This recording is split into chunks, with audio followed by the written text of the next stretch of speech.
அன்பிற்கினிய நண்பர்களே, இந்த இனிய மாலை பொழுதில் மிக குறுகிய காலகட்டத்தில் எங்களுடைய அழைப்பை ஏற்று பெருந்திரளாக வந்திருக்கக்கூடிய உங்கள் அனைவருக்கும் எனது முதல் கண் நன்றியையும் பாராட்டுதலையும் வணக்கத்தையும் தெரிவித்துக் கொள்கிறேன். இந்த தலைப்பு இன்று சமூக பிரச்சனைகளை பின்னுக்கு தள்ளுகிறதா சினிமா மோகம் அப்படிங்கிற ஒரு கேள்வி. இதற்கு இரண்டு காரணங்கள் இருக்கு நண்பர்களே. என்ன காரணத்திற்காக சினிமா மோகத்தை பற்றி இப்போது பேச வேண்டும்? ஒரு முக்கியமான முழுமுதற் காரணம் கபாலி. இந்த படம் தமிழகத்தில் வருகிறது என்று சொன்ன உடனே பேரை கேட்டாலே அதிர்தில்லை என்பது போல எங்கு திரும்பினாலும் கபாலி கபாலி கபாலி கபாலி. டிக்கெட் வாங்கி தரலன்னா வீட்டுக்குள்ள அனுமதிக்க மாட்டாங்க போல, அந்த அளவுக்கு ஒரு மோசமா போயிடுச்சு. கிடைக்காதவங்க எல்லாம் டவுன்லோட் பண்ணி இன்டர்நெட்லயே பார்த்துக்கிட்டாங்க. அந்த மாதிரி ஒரு இன்டர்நெட்ல இருந்து தப்பிக்கிறதுக்கு தானும் எவ்வளவோ டெக்னிக்லாம் ட்ரை பண்ணி பார்த்தார் தயாரிப்பாளர். அவரோட நம்ம ஆளுங்க ரொம்ப டெக்னிக்கானவங்க. டிக்கெட் விலை 1000 ரூபா அப்படின்னா விடுமா, ஓசிலே டவுன்லோட் பண்ணிடலாம், நம்ம வந்து மாசம் முடிஞ்சோட இங்கேயே முடிச்சுட்டாங்க. ஸோ அதை தாண்டி அந்த மோகம் கபாலி படம் ஏற்படுத்திய ஒரு ஈர்ப்பு ஒரு மிக முக்கியமான காரணம். இன்னொரு முக்கியமான விஷயம், நுங்கம்பாக்கத்தில் ரயில்வே நிலையத்தில் படுகொலை செய்யப்பட்ட சுவாதி பற்றி அதனுடைய புலனாய்வு அதிகாரிகள் மிகப்பெரிய குழு இருக்குது. அந்த குழுல ஒரு நண்பர்கிட்ட என்னங்க காரணம், இந்த படுகொலை எதனாலங்க நடந்தது என்று கேட்டபோது அவர் நெஞ்சில் ஓங்கி அறையும்படியான ஒரு பதிலை சொன்னார். ஒரு குறிப்பிட்ட நடிகருடைய பெயரை சொல்லி, அந்த நடிகருடைய படம் இன்னும் 3 படம் வந்தால் போதும், இன்னும் 100 படுகொலைகள் நடக்கும் என்று சொன்னார். எனக்கு ஒன்றுமே புரியவில்லை. என்னங்க சொல்றீங்க, ஒரு சினிமா வருது, ஒரு நடிகர் நடிக்கிறார் சொன்னா அதற்காக கொலை நடக்குமா? இல்ல, காதலிப்பது ஒன்றுதான் வேலை, அதுவும் எப்படி இருந்தாலும் காதலிப்பார்கள், காதலிக்க வேண்டும், காதலிக்கவில்லை என்றால் காதலிக்க வைப்போம் என்பது போல அந்த படம் தாக்கி கொண்டே இருக்கிறது. இந்த இளைய சமுதாயம் அந்த படத்தையும் அந்த கதாநாயகர்களையும் பார்த்து முழுக்க முழுக்க நான் எப்படி இருந்தாலும் பரவாயில்ல, நீ நான் சொல்லும்போது என்னுடைய மதிக்கணும், என்னை காதலிக்கணும், என்னை ஏற்றுக்கொள்ளணும் என்று ஒரு புற நிர்பந்தத்தை இந்த திரையுலகம் அளித்திருக்கிறது என்று ஒரு கருத்தை சொன்னார். அதெல்லாம் அந்த ஆவணங்களில் பதிவாகுதான் எனக்கு தெரியல, ஆனால் அவர் சொன்ன கருத்து. இலக்கியவாதிகள், எழுத்தாளர்கள் இவர்கள் ஏற்படுத்திய தாக்கம் சமூக பிரச்சனைகள்ல இந்த திரையுலகம் ஏற்படுத்தியிருக்கிறதா அப்படிங்கிறது மிகப்பெரிய கேள்விக்குறியா இருக்கிறது. அதுதான் இன்றைய விவாத பொருளாகவும் கூட இருக்கிறது. திரையுலகத்திற்கு அப்படி நிர்பந்தத்தை நாம் தர வேண்டுமா, திரையுலகத்தில் நாம் எதிர்பார்ப்பது சரியா அப்படிங்கிற ஒரு கேள்வியா இருக்குது. இதை பற்றி தான் இன்றைய மக்கள் மன்றம் நிகழ்ச்சியில் நாம் விவாதிக்க இருக்கிறோம். விருந்தினர்களை அறிமுகப்படுத்த விரும்புகிறேன். எனது வலதுபுறத்தில் இருக்கக்கூடியவர் நடிகர் திரு மோகன்ராம் அவர்கள். ஒரு பாரம்பரியமிக்க குடும்பத்தை சேர்ந்தவர். சினிமாவில், அரசியலில், கிரிக்கெட்டில் ஒரு ஆழமான பார்வை கொண்டவர். தன்னுடைய வெளிப்பாடை விருப்பத்தை தொடர்ந்து வெளிப்படுத்திக் கொண்டே இருக்கக்கூடியவர். அடுத்து அமர்ந்திருக்கக்கூடிய பெரியவர் அண்ணன் அபிராமி ராமநாதன் அவர்கள். திரைப்பட தியேட்டர் உரிமையாளர் சங்கத்தில் மிக முக்கிய பொறுப்பை வகிக்கக்கூடியவர். அடுத்து இருக்கக்கூடியவர் கரு பழனியப்பன் இயக்குனர் அவர்கள். திரையுலகத்துக்குள்ளே ஒரு எழுதப்படாத, ஒரு பதிவு செய்யப்படாத ஒரு நல்ல சினிமாவுக்கான ஒரு சங்கம் இருக்கிறது. அந்த சங்கத்தில் தீவிரமாக கலப்பணி ஆற்றிக் கொண்டிருக்கக்கூடிய திரு கரு பழனியப்பன் அவர்கள். எனக்கு இடதுபக்கம் இருக்கக்கூடிய சகோதரி லட்சுமி ராமகிருஷ்ணன் அவர்களை இந்த சபைக்கு அறிமுகப்படுத்த விரும்புகிறேன். ஒரு திரைப்படத்துடைய இயக்குனர், கள போராளி, ஒரு சரியான பெண்ணியவாதி, நடிகை. இவர் சொல்வதெல்லாம் உண்மை என்பதும் உங்களுக்கு பல சமயங்களில் சகோதரி திலகவதி IPS அவர்கள், தமிழகத்தின் முதல் தமிழ் பெண் IPS அதிகாரி. அதே போல நான் அருமை சகோதரர் திரு மனுஷபுத்திரன் அவர்கள், கவிஞர், எழுத்தாளர், படைப்பாளி, பதிப்பாளர் என்று பல்வேறு அவதாரங்களுக்கு சொந்தக்காரர். தற்போது முழு நேர அரசியல்வாதியாகவும் கூட ஆகியிருக்கிறார். நம்மளை நாம் நேரடியாக நிகழ்ச்சிக்கு செல்லலாம். உங்களுடைய நேரத்தை நான் அதிகம் எடுத்துக்கொள்ள விரும்பவில்லை. சமூக பிரச்சனைகளை பின்னுக்கு தள்ளுகிறதா சினிமா மோகம் என்ற தலைப்பில் பின்னுக்கு தள்ளவில்லை என்ற அணியிலிருந்து திரு மோகன்ராம் அவர்களை முதல் கட்டமாக பேச அழைக்கிறேன். ஐயா பாண்டே அவர்களை அந்த தலைப்பை கொஞ்சம் மறுபடியும் சொல்லுங்க. சமூக பிரச்சனைகளை பின்னுக்கு தள்ளுகிறதா சினிமா மோகம். நீங்க சொல்ற தலைப்புல என்ன அசியூம் பண்ணியிருக்கீங்க? எதை வந்து ஒரு முக்கியமான ஒரு கருத்தாக எடுத்துக்கொண்டிருக்கிறீர்கள் என்றால், சமூக பிரச்சனைகளை பின்னுக்கு தள்ளிவிட்டோம், தள்ளிவிட்டீர்கள், அதற்கு காரணம் சினிமாவா இல்லையா? சினிமான்னு அவங்க சொல்றாங்க, சினிமா இல்லைன்னு. அப்படின்னா சமூக பிரச்சனை பின்தங்கி இருக்கிறது அப்படிங்கிறத ஒரு உண்மைன்னு நம்ம ஒப்புக்கணும். நான் அதையே ஒத்துக்கல. சமூக பிரச்சனைகள் பின்தங்கவில்லை. பின்தங்கி இருந்தால் டெல்லியில் அண்ணா ஹசாரே போராட்டம் நடந்திருக்காது. பின்தங்கி இருந்தால் சென்னை மாநகரம் வெள்ளத்தில் இருந்த பொழுது ஊர் பேர் தெரியாதவர்களை தங்கள் இல்லத்துக்குள் தமிழக மக்கள் அழைத்திருக்க மாட்டார்கள். யாருன்னு தெரியாது, நீங்க வாங்க வந்து இருந்து சாப்பிட்டு போங்க, எவ்வளவு நாள் தெரியாது, வெள்ளம் போற வரைக்கும் இருந்துட்டு போங்க. சமூக பிரச்சனைகளை பின்னால் வைத்திருக்கும் ஒரு சமுதாயம் செய்யும் விஷயங்களா இது? இங்க இருக்கிற எல்லாருக்குமே சமூக உணர்வு அப்படியே தான் இருக்கு. பின்தங்கி இருக்கிறதுன்னு நான் ஒத்துக்கல. அது பின்தங்கி இருந்தா தானே அதனுடைய காரணம் சினிமா மோகமா இல்லையா? சமூக உணர்வு எல்லோரிடமும் இருக்கிறது. அதை நாம் வெளிப்படையாக சொல்லும் விதம் மாறி இருக்கலாம். 60களில் ஒரு மாறி இருந்தது, 70களில் வேறு மாறி இருந்தது, 80களில் வேறு ஒரு விதத்தில் இருந்தது. இப்போ 2016 இருக்கோம். ஒரு உதாரணம் நீங்களே பேசினீர்கள். 1000 ரூபாய்க்கு மேல டிக்கெட் விற்கிது, அதனால இன்டர்நெட்ல டவுன்லோட் பண்றான். அது சரியா? 1000 ரூபாய்க்கு டிக்கெட் விற்கிறது சரின்னு அது சரி, 1000 ரூபாய் டிக்கெட் விற்கிறது தப்புன்னு அது தப்பு. 120 பேசி முடிச்சிடுறேன், அப்புறமா கை தட்டுங்க. ரோடு முனையில் காஃபி 8 ரூபா, ஒரு தனியார் ஹோட்டல் உடுப்பி ஹோட்டலில் போனால் அதே 20 ரூபா, 5 ஸ்டார் ஹோட்டலில் போனால் 200 ரூபா. அவன் 200 ரூபாய்க்கு விற்கிறான், அதனால நான் அதை திருடி சாப்பிடுவேன்னு சொல்றது சரியா? இன்டர்நெட்டில் பார்ப்பது திருட்டு. விலை ஜாஸ்தியா விற்கிறானா ஒரு வாரம் கழிச்சு போய் பாரு, இன்னைக்கு இல்ல 120 ரூபாய்க்கு போங்க. சரின்னு சொல்லல, இந்த ஒரு தப்பை காண்பித்து இன்னொரு தப்பை செய்வது சரியல்ல என்பதுதான் என் வாதம். இப்ப சொல்லுங்க, சமூகம் பின்னுக்கு போயிடுச்சா போலையா? வரேன். எத்தனை பேர் அதை டவுன்லோட் பண்ணி பார்த்தாங்க? எத்தனை பேர் தியேட்டர்ல பார்த்தாங்க? ஒரு கணக்கெடுப்போம். இப்படி ஒரு விஷயம் இருப்பது என்பதே பட்டணத்தில் வைஃபை ஃப்ரீயாக உள்ளவர்கள் மட்டுமே டவுன்லோட் செய்து பார்க்கக்கூடிய ஒரு விஷயம். செங்கல்பட்டை தாண்டிட்டா எல்லாரும் கஷ்டப்பட்டு உழைச்சி சம்பாதிச்சு அந்த உழைப்புலேருந்து வர 4 காசை வச்சு தான் சினிமாவோ பொழுதுபோக்கோ எதுவோ பார்க்குறாங்க. சினிமா மோகம் இப்போ அதிகரித்ததாக எனக்கு தெரியவில்லை. நடிகர் திலகம் சிவாஜி, புரட்சி தலைவர் எம்ஜிஆர் அவர்களுடைய படம் ரிலீஸ் ஆச்சுன்னா, இன்னைக்கு அபிராமி ராமநாதன் சார் எனக்கு வந்து ஜஸ்டிஃபை பண்ணுவார். படம் ரிலீஸ் ஆகிற நேரத்தில் அந்த படச்சுருளை வைத்திருக்கும் அந்த அலுமினியம் டப்பாவை ரசிகர்கள் ஊர்வலமாக எடுத்து செல்வார்கள். இங்க இருப்பாங்க, I can see a couple of faces. பூஜை பெட்டி எடுத்துக்கிட்டு போவாங்க. இன்னைக்கு இந்த சைஸ்ல எடுத்துட்டு போறான் சார் படத்தை, மொத்த படத்தை ஹார்ட் டிஸ்க்ல. அதுக்கு யாருமே ஊர்வலம் எடுத்துட்டு போல. அப்போ மோகம் குறைஞ்சிருக்கா அதிகமாயிருக்கா? முதல்ல என்னால சமூக உணர்வு குறைந்திருக்குன்னே ஒத்துக்கல. ரெண்டாவது, சினிமா மோகம் ஜாஸ்தி ஆயிடுச்சு, அதிகமாயிடுச்சு, அதனால தான் இது வந்து குறைஞ்சிருக்குன்னு. இதுவும் அதிகமாகவில்லை, அதுவும் குறையவில்லை, சம ரீதியாக போய்கொண்டிருக்கிறது. மக்களின் வெளிப்பாடு மட்டும் வேறு போல் இருக்கிறது. அந்த சமூக உணர்வை நீங்க எப்படி காமிக்கிறீங்கிறது வேற மாதிரி இருக்கு.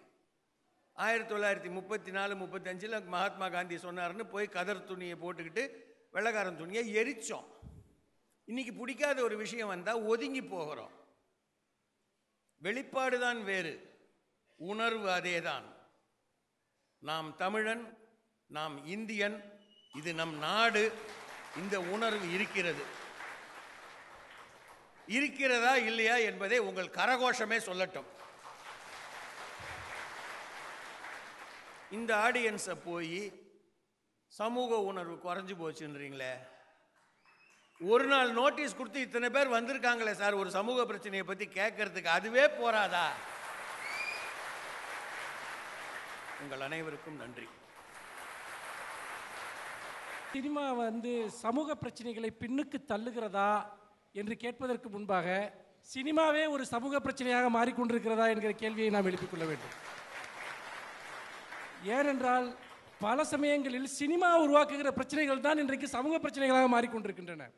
ஒரு பாலியல் குற்றம் நடக்கிறதா, உடனே சினிமாவில் பாலியல் ரீதியான வன்முறை காட்சிகள் இடம்பெறுகின்றன, பெண்கள் மோசமாக சித்தரிக்கப்படுகிறார்கள், அதனால் தான் இளைஞர்கள் பாதிக்கப்படுகிறார்கள் என்று ஒரு குற்றச்சாட்டு வைக்கப்படுகிறது. ஒரு கொலை நடக்கிறதா, உடனே சினிமாவில் இதுபோல கொலை சம்பவங்கள் அதிகமாக காட்டப்படுகின்றன, அதனால் சமூகத்தில் கொலை அதிகரிக்கிறது என்று ஒரு குற்றச்சாட்டு வைக்கப்படுகிறது. சமூகத்தில் ஒரு வன்முறை இருக்கிறது, ஒரு அராஜகம் இருக்கிறது, அதை சினிமா யதார்த்தமாக பிரதிபலிக்கிறது என்றால் அதை நாம் புரிந்து கொள்ளலாம். ஆனால் நிறைய நேரங்களில் சமூகத்தில் சாதாரணமாக இருக்கக்கூடியதையெல்லாம் மிகவும் மிகைப்படுத்தி மிகவும் அதீதமாக காட்டக்கூடிய ஒரு நிலைதான் சினிமாவில் இருப்பதை நாம் பார்க்கிறோம். அப்படி இருக்கிற போது சினிமா என்பது பல புதிய சமூக பிரச்சனைகளை அல்லது ஏற்கனவே இருக்கிற பிரச்சனைகளை ஊதி பெரிதாக்குகிறதா, சில உணர்வுகளை மிகவும் அதீதமாக காட்டுகிறதா என்கிற ஒரு கேள்வி வருகிறது. ஒரு பெண்ணை நாம் விடாமல் பின்தொடர்ந்தால் அவள் என்றைக்காவது ஒரு நாள் நம்முடைய ஆசைக்கு இணங்கி விடுவாள் என்கிற ஒரு கதையமைப்பை கொண்ட எத்தனை படங்கள் உருவாக்கப்பட்டிருக்கின்றன. நான் எல்லா படங்களையும் சொல்லவில்லை. இப்படி ஒரு ஸ்டீரியோ டைப் என்று சொல்வார்களே, அந்த ஸ்டீரியோ டைப்பை திரும்ப திரும்ப உருவாக்குவதன் மூலமாக அந்த படத்தை பார்க்கக்கூடிய ஒரு இளைஞன் அதை தானாக கற்பனை செய்து கொள்கிறான். தன்னுடைய மனதிற்கு பிடித்த ஒரு ஹீரோ இதை செய்கிற போது ஏன் இதை நாம் செய்யலாமே, இது ஹீரோயிசத்தினுடைய ஒரு வெளிப்பாடு என்று அவன் நினைக்க ஆரம்பிக்கிறான். இதைத்தான் ஒரு சமூகத்தில் உளவியல் ரீதியாக ஒரு சினிமா ஏற்படுத்தக்கூடிய ஒரு தாக்கமாக நான் பார்க்கிறேன். அப்படி பார்க்கிற போது இந்த தலைப்பிற்குள்ளாக இப்பொழுது வருவோம். சமூக பிரச்சனைகளை சினிமா பின்னுக்கு தள்ளுகிறதா என்று சொன்னால் ஒரு விதத்தில் தள்ளுகிறது. ஏனென்று கேட்டால், இங்கே நண்பர் மோகன்ராம் அவர்கள் பேசுகிற போது சென்னையில் ஒரு வெள்ளம் வருகிற போது மக்கள் இங்கே முன்வரவில்லையா, அண்ணா ஹசாரே பின்னால் திரளவில்லையா என்கிற கேள்வியை அவர் எழுப்பினார். ஆனால் அதுபோல எத்தனை உதாரணங்களை நம்முடைய சமூகத்தில் சொல்ல முடியும் என்பதை நீங்கள் நினைத்து பாருங்கள். இது ஒரு அரிதான சம்பவங்களாக நம்முடைய சமூகத்தில் இருக்கின்றன. கபாலி டிக்கெட் கிடைப்பதற்காக முதல் நாள் இரவில் இருந்தே போய் கியூவில் இருக்கக்கூடிய இளைஞர்களை பார்க்கிறோம். அவர்கள் தெருவில் சாக்கடை அடைத்துக் கொண்டிருந்தால் அதற்காக அந்த தெருவில் இருக்கக்கூடிய எத்தனை இளைஞர்கள் ஒன்று திரண்டு அதற்காக ஒரு சிறிய போராட்டத்தை நடத்த தயாராக இருக்கிறார்கள்? இதுதான் அடிப்படையான கேள்வி. இன்றைக்கும் கூட தமிழ்நாட்டில் இருக்கக்கூடிய பல கட்சிகளினுடைய தலைவர்கள் பெயரை கூட தெரியாத இளைஞர்கள் இருக்கிறார்கள். ஆனால் முதலாக ஒரு படம் நடிக்கக்கூடிய ஒரு இளைஞரை பற்றி அல்லது ஒரு பெண்ணை பற்றி முழு தகவலையும் நம்முடைய இளைஞர்கள் தெரிந்து வைத்துக் கொள்கிறார்கள். அவங்களுக்கு எது பிடிச்சிருக்கோ அதை தெரிஞ்சுக்கிறேன். இல்ல, அப்படி பார்த்தீர்கள் என்றால் அவர்கள் தேர்தலுக்கு ஓட்டு போட வரக்கூடாது, அரசாங்கத்திடம் கோரிக்கைகளை வைக்கக்கூடாது, எங்களுடைய பிரச்சனைகளை எல்லாம் தீருங்கள் என்று கேட்கக்கூடாது. இதெல்லாம் மக்களுடைய அடிப்படை பிரச்சனைகள் தானே. அதான் அடுத்த நடிகர் தீர்த்துவார்ல. இல்ல, அதாவது என்ன பிரச்சனை என்றால் இவர்களுக்கு எது இவர்களுடைய வாழ்வு ஆதாரமாக இருக்கிறதோ அதை பற்றி இவர்களுக்கு கவலை இல்லை. அது தன் வழியில் தானே நடக்கும் என்று இவர்கள் ஒரு நம்புகிறார்கள். மாறாக ஒரு சினிமா வருகிறது என்று சொன்னால் நீங்கள் ஒன்றில் இன்னைக்கு இணையதளத்தை நீங்கள் எடுத்துக்கொள்ளுங்கள். இந்த ஒரு திரைப்படம் வருகிற போது அந்த திரைப்படத்தை பற்றி எத்தனை கபாலி படத்தை பற்றி ஒரு வாரமாக சமூக வலைத்தளங்களில் இடைவிடாமல் பேசிக்கொண்டே இருந்தார்கள். அந்த சமயத்தில் தமிழக பட்ஜெட் தாக்கல் செய்யப்படுகிறது. நான் சமூக வலைத்தளத்தில் தீவிரமாக இயங்கக்கூடியவன். யாராவது தமிழக பட்ஜெட் தொடர்பாக ஒரு சிறிய குறிப்பையாவது எழுதுகிறார்களா என்பதை தேடி தேடி பார்த்தேன். இதில் பெரிய வேடிக்கை என்னவென்று சொன்னால், சமூக பொறுப்புடன் இருக்கக்கூடியவர்கள் கூட பல சமயங்களில் இந்த சினிமா சம்பந்தமான விவாதங்கள் தான் ஆர்வம் காட்டுகிறார்களே ஒழிய ஒரு பொருளாதார ஒரு நிதிநிலை அறிக்கை தாக்கல் செய்யப்படுகிறது, அந்த நிதிநிலை அறிக்கையினுடைய சாதக பாதகங்கள் என்ன என்று இத்தனை லட்சம் பேர் பங்கெடுக்கக்கூடிய ஒரு சமூக வலைத்தளத்தில் 1% பேர் கூட பேசவில்லை என்று சொன்னால் சமூக பிரச்சனைகளை சினிமாவின் மீது இருக்கக்கூடிய ஒரு அதீதமான மோகம் அது பின்னுக்கு தள்ளுகிறதா இல்லையா என்பதை நினைத்து பாருங்கள். ஆனால் அந்த நிதிநிலை அறிக்கையை தாக்கல் செய்வதற்கும் அது தொடர்பாக விமர்சனம் செய்வதற்கும் தான் நாங்க 234 பேர் அங்க அனுப்பிட்டோமே. நீங்க பாத்துக்கங்க சொல்லிட்டோமே. அவங்க பார்க்கணும்ல, நாங்க அவங்க தான் அனுப்பிட்டோமே ஆள. நான் கேக்குறேன், ஒரு தியேட்டர்ல நீங்க காசு கொடுத்து போய் ஒரு படம் பாக்குறீங்க, படம் பார்த்து சிரிச்சிட்டு வந்துடுறீங்க, ஏன் சமூகத்தை அதை பத்தி விவாதிக்கிறீங்க? அந்த படத்துல இந்த அரசியல் இருக்கா, இது தலித் அரசியல பேசுதா, இல்ல உயர் சாதி அரசியல பேசுதா? படம் காசு கொடுத்து படம் பார்த்தீங்க, வந்துட்டீங்க வெளியே, அவ்வளவுதான் முடிஞ்சு போச்சு. நிதிநிலை அறிக்கை மாதிரி தானே அதுவும். அதை பத்தி இவ்வளவு பேச வேண்டியிருக்கு, நமக்கு விடாம பேசுறோம். எவ்வளவு சண்டைகள், எவ்வளவு சர்ச்சைகள். நான் சினிமாவை பார்க்காதீர்கள் என்று சொல்லவில்லை, சினிமாவை பற்றி பேசாதீர்கள் என்று சொல்லவில்லை. ஆனால் சினிமாவுக்கு கொடுக்கிற முக்கியத்துவத்தை உங்கள் அன்றாட வாழ்க்கையோடு தொடர்புடைய எதற்காவது நீங்கள் கொடுக்கிறீர்களா? உங்கள் குடும்ப வாழ்க்கையோடு தொடர்புடைய, சமூக வாழ்க்கையோடு தொடர்புடைய எதற்குமே கொடுக்க மறுக்கிறீர்கள் என்பதுதான் என்னுடைய வருத்தம். இப்படி இருப்பது என்பது சமூகத்திற்கு மட்டுமல்ல, அது சினிமாவிற்கே ஆபத்து. கத்தி என்ற ஒரு படம் வந்தது. அந்த படத்திலே விஜய் ஒரு பெரிய போராட்டத்தை நடத்துகிறார். உடனே இங்கு ஒரு பெரிய ஆர்வாரம், அதாவது விஜய் ஒரு பெரிய மக்கள் போராட்டத்தை முன்னெடுக்கிறார் என்று. என்றைக்காவது இந்த படத்தை கண்டு ஆராதிப்பவர்களில் எத்தனை பேர் அதுபோல சுற்றுச்சூழலுக்காக நடக்கிற பிரச்சனைகள் அல்லது அடித்தட்டு மக்களுக்காக நடக்கிற பிரச்சனைகளில் எத்தனை பேர் இணைந்து நின்றிருக்கிறார்கள்? தியேட்டரில் அந்த இருட்டறையில் உட்கார்ந்து உங்களால் கைதட்ட முடிகிறது.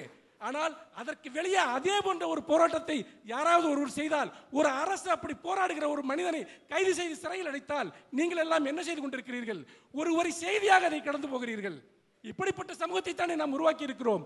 ஆக சினிமா மீது நாம் வெளிப்படுத்துகிற பக்தி, சினிமா மீது நாம் வெளிப்படுத்துகிற உணர்வு என்பது ஒரு போலித்தனமான உணர்வு, நம்மை நாமே ஏமாற்றிக் கொள்கிற சமூக உணர்வு, நம்மை நாமே ஏமாற்றிக் கொள்கிற காதல்.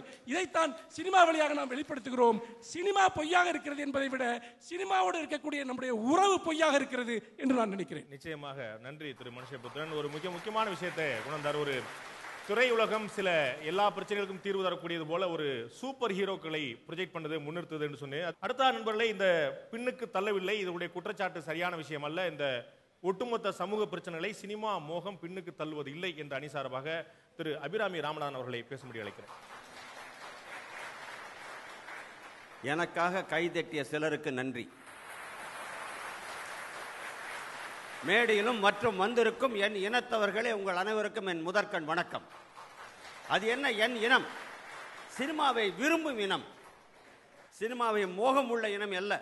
அந்த எதிரில் உட்காரங்களையும் சேர்த்துத்தான் சொல்கிறேன்.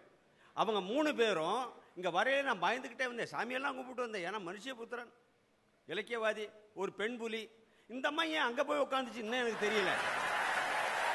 ஏமா நாளைக்கு சினிமாவுக்கு வர வேண்டாமா நீங்கள்? நாங்கள் எல்லாம் சேர்ந்தோம்னா என்ன ஆகுறது? நீங்கள் என்ன ஒழுங்கா பார்த்து பேசுங்க. முக்கியமாக இந்த பாண்டேக்கு நான் ஒன்று கேட்கணும். ஏங்க ஆரம்பத்தில் அந்த கட்சி பக்கமே பேசிகிட்டு இருக்கீங்க, அப்போ நாங்கள் எதுக்கு வந்து உட்காந்துருக்கீங்க? நீங்கள் நடுவர், அதை மறந்துடாதீங்க.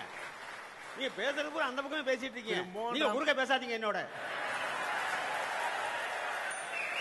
அதாவது முதலாவது மோகத்தினாலேன்னு சொல்கிறாங்க. நான் சொல்கிறேன் மோகமே கிடையாது. மோகம் இருந்தால் தானே. ஆனால் புதுசாக கல்யாணம் ஆனவங்க முதல்ல 30 நாளைக்கு மோகம் இருக்கும், அவ்வளோதான். அதான் அவள் சொன்னதெல்லாம் தலைகளை கேட்பான்னு அர்த்தம். அதுக்கப்புறம் கேட்க மாட்டான். அப்புறம் 60 நாளைக்கு அப்புறம் அவன் தலைகளை நல்லா ஒன்றாகுது. அதனால தான் மோகம் 30 நாள், ஆசை 60 நாள்னு சொன்னாங்க. அதே மோகங்கிறதே கிடையாதுங்க. இப்போ கபாலி படத்தை பற்றி சொல்கிறீங்களே, 2 வருஷமா 400 படம் ரிலீஸ் பண்ணியிருக்கோம். அதுக்கெல்லாம் ஆளே காணும். ஒரே ஒரு இடம் இவ்வளோ பேர் வந்தாங்க, இவ்வளோ பொறாமப்படுறீங்களே எல்லாரும். பெருமைப்படுறீங்களா? அப்போ பொறாமப்படல நீங்கள் எதுக்கு? ரைட். ஏன்னா அது வந்து சினிமாவுக்கு உள்ள மோகம் இல்லை, அது ஒரு தனி மனுஷனை விரும்பி நீங்கள் வர்றீங்க. சினிமா வந்தால் 200 பேருக்கு வந்திருப்பீங்கல்ல. மனுஷபுத்திரன் என்ன அழகா சொன்னாங்க, முதல் நாள் ராத்திரியே வந்து படத்துக்குவாங்க. ஆனால் அந்த காலங்க இப்போ அடுத்த நாள் காலையில் டிக்கெட் வாங்குறதுக்கே ஆள் இல்லாமல் போச்சுங்க. எல்லாம் இன்டர்நெட் வாங்கிட்டு போயிடுறான். எனக்கே ஞாபகம் இருக்குது, நான் காலேஜில் படிக்கல சாந்தி தேட்டரில் தில்லான மோகனாம்பளுக்கு 66 பைசா டிக்கெட் வாங்குறது கியூலுன்னு அடி வாங்கி நின்று படம் பார்த்துட்டு வந்த வேணாம். ஏன்னா அப்போ விவேக் 66 பைசாக்கு அடி வாங்கலாம், 1200 ரூபாய்க்குலாம் வாங்க முடியாது. ரொம்ப நீங்க எங்கேயோ 1000 ரூபா கொடுத்து டிக்கெட் வாங்கிட்டீங்க, அந்த ஆத்திரத்திலே அப்போலேருந்து பேசிட்டு இருக்கீங்க. உங்க மாதிரி ஏமாளி இருக்கவர் எங்க மாதிரி விற்கிறவங்க இருப்பாங்க என்ன. அதனால ஏமாந்து வாங்குறவங்க பத்தி நான் பேச வரல, உங்களுக்கு சேர்த்தான் சொல்றேன். ஏன்னா மோகங்கிறது வேற எங்க டோட்டலா. மோகம் இருந்தா தானே. இப்போ திலகவதி ஐபிஎஸ் இங்க உட்காந்துருக்காங்க. நான் உங்களை ஒரு கேள்வி ஒன்று கேட்கிறேன். நான் வந்து 1984 தென்னிந்திய திரைப்பட வர்த்தக சபையின் செயலாளராக இருக்கேன். அப்போ தூத்துக்குடியில் வீடியோ பார்லர்னு சின்ன சின்ன டீ கடை மாதிரி வரிசைக்கு ஆரம்பிச்சுட்டு அதில் எங்கள் படங்களை போட்டு காமிக்கலாம், திருட்டு விசிடியை. அப்போ அந்த எஸ்பிகிட்ட நாங்கள் ஒரு டீம் போய் கம்ப்ளைண்ட் பண்ணோம். அந்த எஸ்பி என்ன தெரியுமா சொன்னார், நான் ஒன்றும் பண்ண மாட்டேன், உங்கள் திருட்டு விசிடி தான் காமிக்கிறான், இதை மட்டும் நான் நிறுத்தினேன்னு அடுத்த அவன் கொலை வெட்டுன்னு போயிடுவான், அந்த கிரிமினல் நிறுத்தோன்னா உங்கள் படத்தை அவன் காமிப்பான், நீங்கள் எங்கே வேணா போய் கம்ப்ளைண்ட் பண்ணிக்கன்னாரு. இதில் என்ன தெரியுது, நாங்கள் இல்லைன்னா எக்கச்சக்க கிரைம் இன்க்ரீஸ் ஆகும். ஒரு தடவை சென்னையில் ஒரு பிரச்சனையினால சென்னையில் இருக்க அனைத்து திரையரங்களும் 3 நாள் மூடணும். அப்போ கிரைம் ரேட் எங்கேயோ போயிடுச்சு, போலீஸால் கண்ட்ரோல் பண்ண முடியல. அப்போ இருந்த முதலமைச்சர் எங்களை கூப்பிட்டார், நாளைக்குள்ளே நீங்கள் தியேட்டர் திறக்கிறீங்களா, நான் தியேட்டர் பூரா நேஷனலைஸ் பண்ணுவான்னு கேட்டார். ஏன்னா போலீஸால் கண்ட்ரோல் பண்ண முடியாத கிரைம் வந்துருச்சு. அதனால குற்றம் செய்ய விரும்புகிறவனை பூரா சினிமா தியேட்டருக்குள்ள மனசை மாற்றி உள்ளே உட்கார வச்சுருக்கோம் நாங்கள். அதனால நாட்டுக்கு எவ்வளோ சேவை பண்ணுறோம் நாங்கள். சோ தமிழ்நாட்டுல சட்டம் ஒழுங்கு பிரச்சனை இப்படி இருக்குன்னா அதுக்கு நீங்க தான் காரணம். கண்டிப்பா சார். இன்னைக்கு தமிழ்நாட்டில் சட்ட ஒழுங்கு நல்லா இருக்குன்னா நாங்க 800 திரையரங்குகள்ல காமிக்கிற படங்கள் தாங்க காரணம். ஏன்னா அதுல என்ன அழகா சொல்றோம். வீரபாண்டிய கட்டபொம்மன்ல இருந்து இப்ப ராமாயணம்லாம் இலக்கியவாதி இங்க இருக்காங்க. ராமாயணம், மகாபாரதம் எல்லாமே இதெல்லாம் நாங்க சினிமாவில் காமிக்கல, யாருக்கு தெரிஞ்சிருக்காதுங்க, கதையே தெரியாதுங்க. அதனால நாங்க தாங்க எல்லாத்துக்கும் காரணம். அதனால சமூகத்துல எங்க சினிமாவில் எப்படி இருந்தாலும் வில்லனை கடைசியில் கொல்றமா இல்லையா? ஆனால் தப்பு பண்றோம் செத்து போயிடுவான்னு காமிக்கிறோம்ல. அதனால தப்பு பண்றோம் பயப்படுவான்ல, ஐயா எப்படி இருந்தாலும் கடைசியில் செத்து போயிடுவோம், பாண்டிய மாதிரி ஒரு ஹீரோ வந்துருவாரு அப்படின்னு. அப்புறம் ஐயோ ஹீரோன்னு சொன்னா என்ன சிரிப்புங்க உங்க முகத்துல. 120 நிமிட படத்துல 2 கற்பழிப்புகள் 4 கொலை பாலியல் வன்புணர்ச்சின்னு சொல்லணும். அது பிரச்சனை ஆயிரும். ஸோ கற்பழிப்புலாம் கிடையாது, பாலியல் வன்புணர்ச்சி, அப்புறம் 2 கொலை 4 கொள்ளை எல்லாம் பண்ணி முடிச்சுட்டு 119வது நிமிடத்துல வில்லன் செத்து போயிடுறான் இல்லாட்டி திருந்திடுறான் அப்படின்னா 119 நிமிஷம் மனசுல நிக்குமா, 119வது நிமிஷம் மனசுல நிக்குமா? நல்ல கேள்வி. ஹீரோன்னு சொன்ன உடனே அவருக்கு எவ்வளவு கவலை வந்துருச்சு. ஒரு ஹீரோயிசம் காமிக்கிறதுக்காக 1-2 பேரை கொல்லுவான், அதுக்காக என்னங்க இப்போ தப்பு இல்ல. ஆனா கடைசியில் வில்லனை கொல்றான்ல, வில்லனை கொன்னோட மட்டும் இல்ல, வில்லனுடைய மகளே தங்கச்சி வேற கல்யாணம் பண்ணிக்கிறான்ல. அவளும் சிரிச்சுக்கினே வந்து அப்பாவும் அண்ணனும் போனா போறாங்க, நான் இவனோட போறேன்னு வர்றாளா இல்லையா? அதனால மோகமே கிடையாதுங்க, இது யதார்த்தம். சமுதாய பிரச்சனைகளை மேனேஜ் பண்றதுக்காக சர்க்கார் இருக்கிறது ரொம்ப அழகா மேனேஜ் பண்றாங்க. நாங்க அதை தூண்டவும் இல்லை, அதை தடுக்கவும் இல்லை. நாங்க சொல்றதெல்லாம் நல்லதை நினை, நல்லதை செய், உனக்கு நல்லதே நடக்கும், இதாங்க எங்களுடைய கொள்கை. எதிர்கட்சி எது பேசினாலும் அது வேண்டுமென்றே பேசுகிறார்கள். ஏன்னா அவங்க ஒட்டி பேசுறதுக்கும் தெரியும், அவங்களுக்கு வெட்டி பேசுறதுக்கும் தெரியும். அந்த மாதிரி ஆளுகளை எதிர்கட்சியில் விட உட்கார வச்சுட்டீங்க. விடுங்க, என்ன பேசினாலும் அவை குறிப்பில் நீக்கிடுவோம். பண்ணுங்க, எது பேசினா அவை குறிப்பில் நீக்கிடுவோம். நீங்க நீக்கிறீங்களோ இல்லையோ, நாங்க தான் சரின்னு கடைசியில் தீர்ப்பு கொடுக்குறீங்க. அப்படி கூட பார்த்தீங்க சிரிச்சுட்டாரு. அதனால எங்க பக்கம் தான் தீர்ப்பு கொடுக்க கூடாது. எனக்கும் இந்த ஒரு வாய்ப்பை கொடுத்து 10 நிமிஷம் இவ்வளவு பேர் முன்னால பேச வைத்ததற்காக மிக மிக நன்றி என்று கூறிக்கொண்டு விடைபெறுகிறேன். நன்றி.